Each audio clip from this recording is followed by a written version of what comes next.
Morning on the Suburban Ford 7 Sports Cave here on WXYZ. Matt Derry from Detroit Sports 105.1, Dave Burkett of the Detroit Free Press. I am Brad Galley. Thanks for being here with us. A cool kind of homecoming this week for Trey Burke, Michigan point guard, won the Player of the Year. All rookie team for the Utah Jazz. It's kind of strange introducing an interview I did with somebody, but I'll tell you what, I was super impressed with him. We'll dive into that in just a minute. You can see at his camp, he gave it all, his best effort. We go to a lot of these camps, and at the end of the day, sometimes the star, the head guy, isn't there. It's, hey guys, thanks for coming to my camp at the beginning, and they're out. You're here the whole time. The parents are telling us you were leading the drills. That's what it's all about, man, but a lot of people don't get it. You do. Right, yeah, that is what it's all about. You know, you can throw a camp and, you know, have your name on the flyer and then show up periodically, or you can come out here and really, you know, give the kids something to leave with, and that's what I wanted to do. So I think it was important for me to, you know, stick around, have a presence around here, and you know, I think the kids really had a good time. At Michigan, I was a part of a lot of media sessions that you had with reporters. You got drilled with some harder-hitting questions today from these kids than those, man. Yeah, you know, the kids, you never know what they're going to ask you. So, you know, what I always answer the question, you know, regardless of what it is they ask. So, you know, I told them, you can ask me anything, you know, about anything really, you know, and I answer you because I feel like I was their age at one time, and, you know, I had a favorite player or a guy that I looked up to who, you know, played basketball, and if I had the opportunity to, I would have asked him a question as well. Give me some of your favorite ones, or maybe just one specific one that stuck out to you today. Someone asked how much money I made, and I'm like, that's a grown question right there. But like you said, like I said, you know, kids, you never know what they're thinking. You know, he may have wanted to ask me that question for months now. Yeah. So. You know, I told him I didn't make any, so. That's good. Motivation. Yeah. My favorite one was the rating that you had in the video game, what you think they should be. I thought that was pretty good. That was a different one. I never heard that before.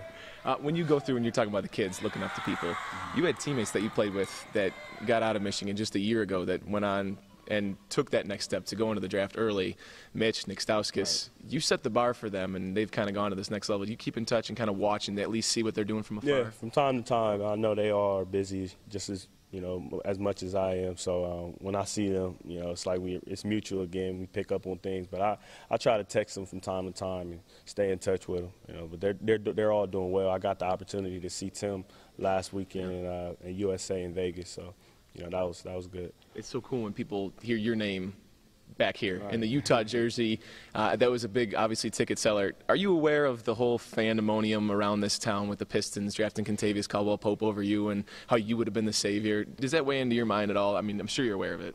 I've heard, you know, obviously people, well, every time I come back to Michigan, people, you know, tell me how disappointed they were that I didn't go to the Pistons. But I'm so far west, I don't really know, you know, speculation going around town, you know, so I only hear it when I come back, and it's not anything that bothers me. You know, that Utah is where I'm at now, so I think it's a good fit for me. It's not like you needed a chip on your shoulder. I mean, you had teams that passed on you, and then you go and make the NBA All-Rookie team. What do you attribute to the success in the first year? Because it's tough for guys to make that jump. For you, it really wasn't. Well, I think, you know, with the injury, you know, I knew that when I came back, I would have to, you know, perform right away. And then, you know, we were struggling early on, you know, when I got hurt in preseason. So I think, you know, hard work is, you know, what comes down to it. And I worked hard coming off of my sophomore season.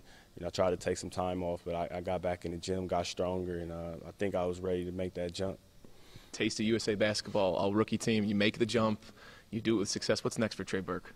Well, hopefully, you know, me being the team guy I am, hopefully we can make the playoffs, and I think that's going to be a goal of ours this year. And you know, I don't really want to throw any individual things out there, but I do want to make the playoffs, and everything else will take care of itself. Saying the right stuff as kids are all watching at your camp, Trey. A good example through and through, man.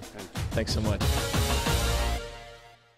I'll tell you what, like I said, I've been to so many of those camps. We've all covered them. Yeah. He was there from start to finish, and one kid at the end, the camp director said, anyone have a question in life, you should always ask it. And the kid goes, I want to ask Trey Burke a question. 15 minutes later, kids were still asking him questions.